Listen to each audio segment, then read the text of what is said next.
Hare shade of opinion, ہر مکتب فکر اور سوچ، سائنس کے اندر بھی آپ کو پتا ہے مکتب فکر اور سوچ ہوتے ہیں، وہ لیے جاتے ہیں تاکہ ہم ایک سمجھدار فیصلہ یا ایڈوائس دے سکیں جس کے بیسس پہ جو پولیٹیکل لیڈرشپ ہے وہ اپنا فیصلہ کرتی ہے. شکریہ. جی فیصل شکریہ.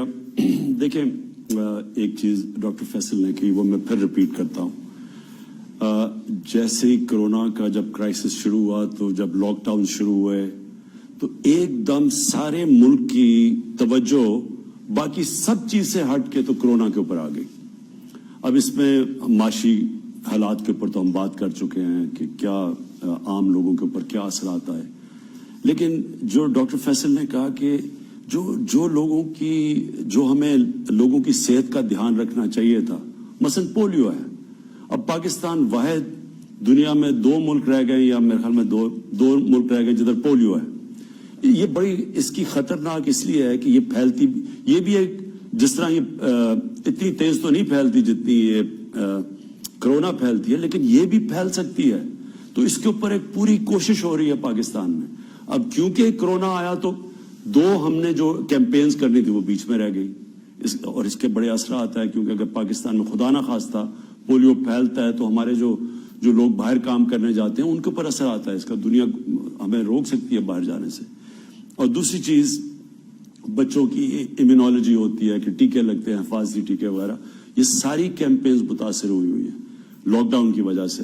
تو لہٰذا یہ جو ہم آپ لاک ڈاؤن یعنی ایک طرف لاک ڈاؤن بھی رکھیں لیکن کئی چیزیں کھول رہے ہیں، اس میں یہ بھی ہم دیکھ رہے ہیں کہ جو باقی لوگ اور بیماریاں ہیں ان کو اس کا بھی دیکھیں کہ کرونا سے بچاتے اور لوگ باقی بیماریوں سے نہ مریں. اب میں چاہوں گا کہ معید ہمیں بات کریں جو اوورسیز پاکستانی ہیں. میں اس سے پہلے معید سے پہلے میں یہ کہنا چاہتا ہوں کہ ہمیں بہت احساس ہے ایک دم جیسی لاک ڈاؤن ہوا جس طرح اور چیزیں متاثر ہوئی، سب سے بڑا امپیکٹ اوورسیز پاکستانیز پہ پڑا. اس میں جو پیسے والے باہر پاکستانی کو چھٹی بنانے گئے تھے یا جن کے پاس وسائل ہیں ان کو بھی بڑی مشکلوں کا سامنا کرنا پڑ رہا ہے. لیکن جو اصل متاثر ہوئے میری نظر میں وہ ہمارے وہ محنت کش بیچارے جو مزدور، جو ڈرائیورز، جو دبئی میں، جو سعودی عربیہ میں، جو ساری کئی باہر پھنس گئے، ان کے اوپر ابھی تورخم سے ہم نے ابھی لوگوں کو افغانستان سے ہمارے ڈرائیورز کو ابھی میرے خیال میں کل ہی کیا، ان کو واپس آئے آج. تو یہ بھی سب متاثر ہو گئے. اب میں صرف جو باہر پاکستانی دیکھ رہے ہیں میں صرف آپ کو یہ کہنا چاہتا ہوں کہ یہ اپنے ذہن سے نکال دیں کہ ہم بھول گئے آپ کو یا ہم نے آپ کی فکر نہیں کی. مسئلہ کیا ہے کہ ایک دم جتنی پاکستان میں کرونا شروع میں آئی وہ ساری باہر سے آئی. اب ہوا کیا کہ ہمارے پاس اتنی فیسلٹیز نہیں تھیں کہ اگر باہر سے زیادہ لوگ آتے تو ان کو ہم سکرین کرتے اور ان کو پھر جانے دیتے لوگوں کے اندر. کیونکہ ہمیں ایک تجربہ ہو چکا تھا تو سارے صوبوں نے بھی ایک دم ریئیکٹ کیا. انہوں نے کہا ابھی ہمارے پاس تیاری نہیں ہے کہ باہر سے جو مریض جو ہمارے باہر سے پاکستانی آئیں گے ان کو ہم سکرین کر سکیں. اس کی وجہ سے ہم نے ڈیلے کیا. تو میں یہ کہنا چاہتا ہوں کہ یہ نہیں کہ یہاں بے حسی تھی، مسئلہ ہمارا یہ تھا کہ ہمارے پاس تیاری نہیں تھی. اب آپ کو معید بتائیں گے کہ جو مزید ہم تیاری کر بیٹھے. جی بہت شکریہ جان صاحب. پہلے تو آپ کی بات بڑھاتے ہوئے میں دوبارہ سے شکریہ ادا کرنا چاہتا ہوں ہمارے جتنے اوورسیز پاکستانی ہیں جنہوں نے واپس آنا ہے ابھی تک نہیں آ سکے. ہم دن رات یہی تیاری کر رہے تھے کہ ہمارے ایئرپورٹس پہ اور ان شہروں میں ٹیسٹنگ کی کیپیسٹی بڑھ جائے اور کرنٹینہ کی کیپیسٹی اتنی بڑھ جائے کہ جب آپ آئیں تو آپ کو محفوظ طریقے سے ہم پاکستان واپس لا سکیں. پچھلی دفعہ جب وزیر اعظم صاحب کی بریفنگ ہوئی تھی تو میں نے اس میں ذکر کیا تھا کہ لگ بھگ 2000 پاکستانی ہم ہر ہفتے لا سک رہے ہیں. اس ہفتے سے کل سے ہم 6000 پاکستانی ہر ہفتے واپس لا سکیں گے محفوظ طریقے سے. 3 گنا انکریز ہم نے ایک ہفتے کے اندر کر لیا ہے اور اس کے بعد انشاءاللہ اس سے اگلے ہفتے لگ بھگ 7,500 پہ ہم پہنچنا چاہتے ہیں. میں آپ کو یہ بھی بتا دوں کہ یہ تمام فیصلے جس طرح باقی چیزیں اسد عمر صاحب نے کہا صوبوں کی مشاورت سے ہو رہے ہیں. ایک شہر کا ہم پورا جائزہ لے کے انالیسس کر کے یہ فیصلے کر رہے ہیں کہ محفوظ طریقے سے کس ایئرپورٹ پر کتنے پاکستانی آ سکیں گے.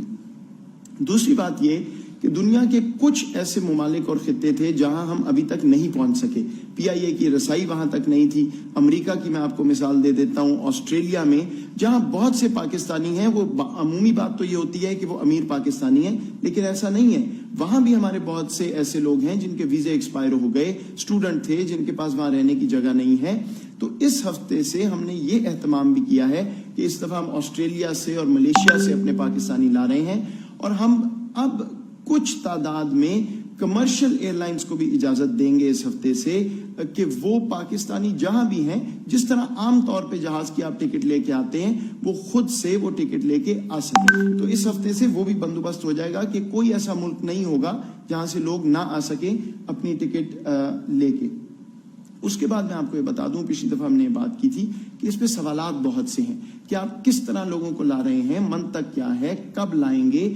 تو ہم نے ایک پوری ویب سائٹ تشکیل دی ہے, اور کل سے covid.com.gov.pk جو ہماری ministry of health website چلاتی ہے, اس پہ آپ کو ایک پوری انفارمیشن ملے گی کہ کون سے جہاز آ چکے, کہاں سے پیسنجرز آئے ہیں, کہاں سے آنا ہے, کیا گائیڈ لائنز ہیں, کرنٹینا کی تیاری, وہ تمام شفاف طریقے سے آپ کو اس ویب سائٹ پہ مل جائیں گی. تمام سوالات کے آپ کے جوابات بھی اس پہ ہوں گے, کیونکہ ہم یہ بتانا چاہتے ہیں ہر ایک کو کہ کوئی کنفیوژن نہ رہے کہ کس طرح ہم اس پروسیس کو آگے چلا رہے ہیں. ایک بات میں اور واضح کر دوں جی, اس پہ بہت بات ہوئی کہ باہر سے لوگ آ رہے ہیں تو خدا نہ خواستہ یہ پھیل ہی نہ جائے دوبارہ سے سارا کرونا. تو ہم نے پورا ڈیٹا اینالائز کیا ہے.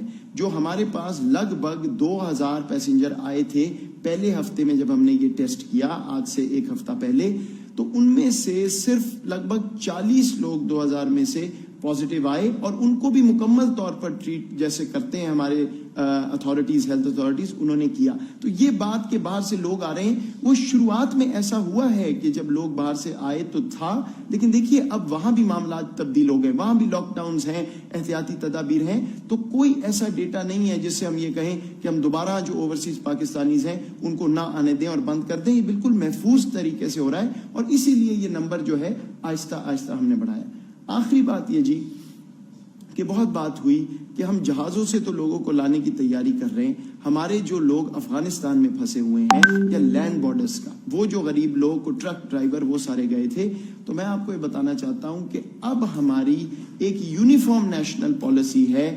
جو لوگ بھی جہازوں سے مسافر آ رہے ہیں, اور ہمارے 3 بارڈر تورخم, چمن اور واگا بارڈر جب کھلے گا یا وہاں سے جو پاکستانی جب آئیں گے, ساروں کے لیے ایک ہی کرنٹینا کی پالیسی ہے کہ وہ 2 دن حکومت جو ہے ان کو کرنٹینا میں رکھے گی. اس کے بعد ان کا ٹیسٹ کیا جائے گا, اور ٹیسٹ ریزلٹ کے مطابق یا ان کو گھر بھیج کے 12 دن اور سیلف آئسولیشن کی گائیڈنس ہوگی, یا ان کو ہماری ہیلتھ فیسلٹیز جو ہیں وہ اویل کرنا ہوں گی. لیکن جو ہمارے تورخم اور چمن سے آج سے افغانستان حکومت کے ساتھ ہمارا معاہدہ ہو گیا ہے, تورخم سے آج 500 پاکستانی واپس آئے ہیں. اسی طرح چمن اگلے ہفتے سے 2-4 روز میں وہاں بھی کرنٹینا کا پروسیس پورا ہو جائے گا, ہماری فیسلٹیز, وہاں سے بھی لگ بھگ 300 لوگ آئیں گے.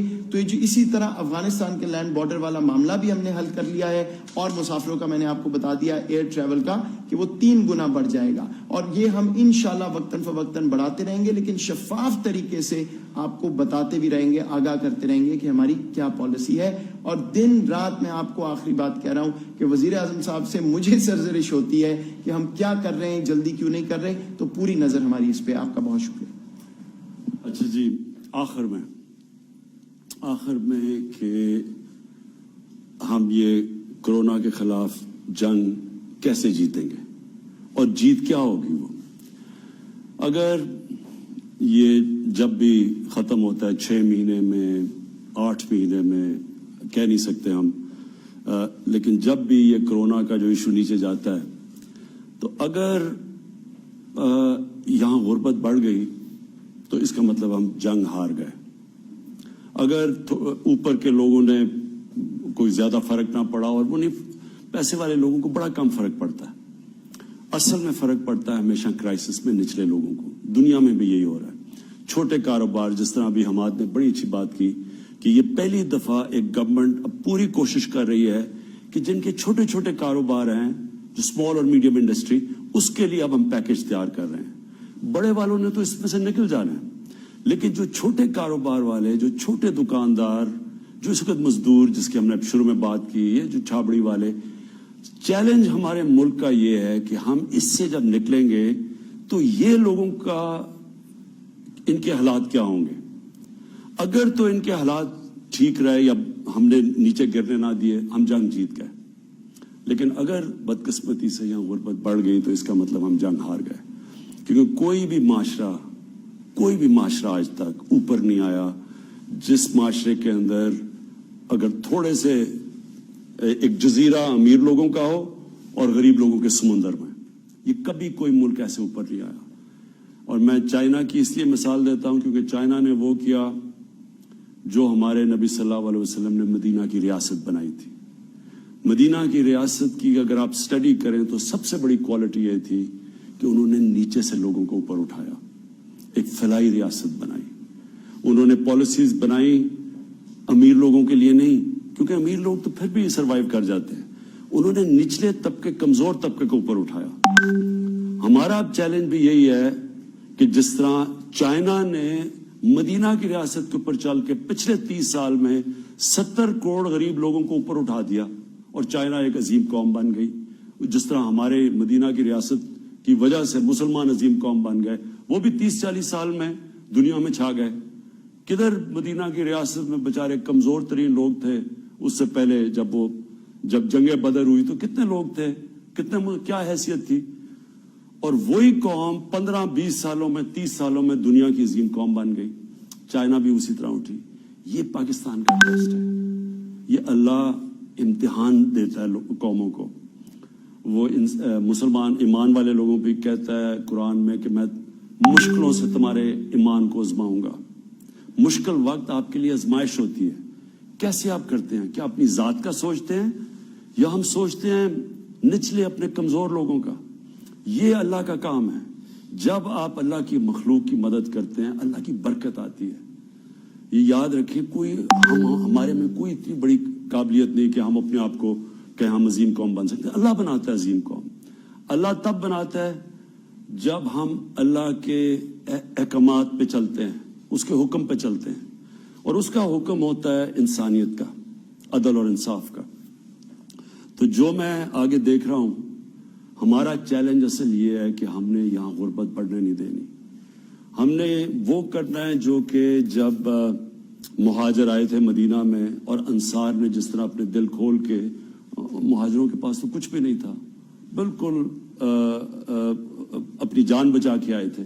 تو جس طرح مدینہ کے لوگوں نے ان کی مدد کی, جو انصار نے مہاجر کی مدد کی, وہ ہمارے لیے ہمیشہ نبی صلی اللہ علیہ وسلم نے جو بھی چیز کی قرآن میں کہا ان کی سنت پہ چلو, تو یہ تھی ان کی سنت. انہوں نے ہمارے لیے یہ مثال سیٹ کی کہ مشکل وقت میں جب آپ مدد کرتے ہیں, اور وہی مدینہ کی ریاست دنیا کی عظیم قوم بن گئی, وہی کھڑے ہو گئے. ہمارے لیے بھی اب ٹیسٹ ہے.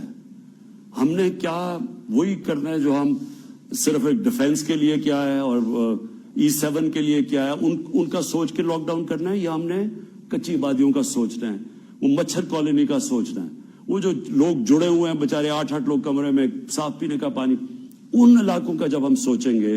اور انشاءاللہ میری گورنمنٹ کی پوری کوشش یہ ہے کہ ہم سارے جو اب سٹیپس لیں, ساری کوشش یہ ہے کہ نچلے لوگوں کی مدد کریں, ان کو اٹھائیں. جتنی بھی ہم یہ جو میں کیمپین کر رہا ہوں, انشاءاللہ یہ جو ٹائیگرز, جو کرونا ریلیف ٹائیگرز کی فورس بنا رہے ہیں, اس کا مقصد ہی یہ ہے کہ ہماری والنٹیئرز کی فورس ہو جو جا کے جب آگے مشکل وقت آئے. اور یہ میں آج پھر سے کہہ رہا ہوں, مشکل وقت آنا ہے. ابھی تک اللہ نے ہمیں بچایا ہوا ہے. مشکل وقت اب ہوگا, خدا نہ خواستہ.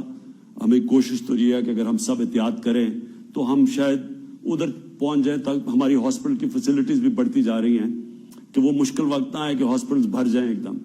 لیکن جب بھی آئے گا تو وہ پھر ساری قوم کا مزید ٹیسٹ بڑھتا رہے گا. اور ہمارے یہ جو والنٹیئر فورس ہے, لوگ اس ملک میں خیرات دیتے ہیں, کیسے وہ مدد کرتے ہیں, اور انشاءاللہ وہ تو ہم آپ کو گائیڈ کرتے رہیں گے. لیکن جو قربانی ہے وہ قربانی دینی ہے صاحب حیثیت نے. غریبوں سے اب قربانی نہیں لینی ہم نے. آج تک مشکل وقت میں غریب قربانی دیتا ہے. یہ وہ ٹائم ہے, اور انشاءاللہ یہ ہم جب ایک عظیم قوم بن کے کھڑے ہوں گے اس میں سے, تو جو صاحب حیثیت ہیں وہ بھی اب مل کے اس میں پورا شیئر ڈالیں گے. ہم قوم تب بنیں گے جب جس طرح انصار نے مہاجر کی مدد کی اور پھر وہ سب ایک جڑ بھی گئے, ایک قوم بھی بن گئی, ایک دوسرے کے لیے قربانی کا جذبہ بھی پیدا ہو گیا اور وہ پھر ایک عظیم قوم بن گئی. اور وہی بھی انشاءاللہ میرا ایمان ہے کہ اسی کرائسس پہ پاکستان ایک عظیم قوم بن کے نکلے گی. پاکستان پائے گا.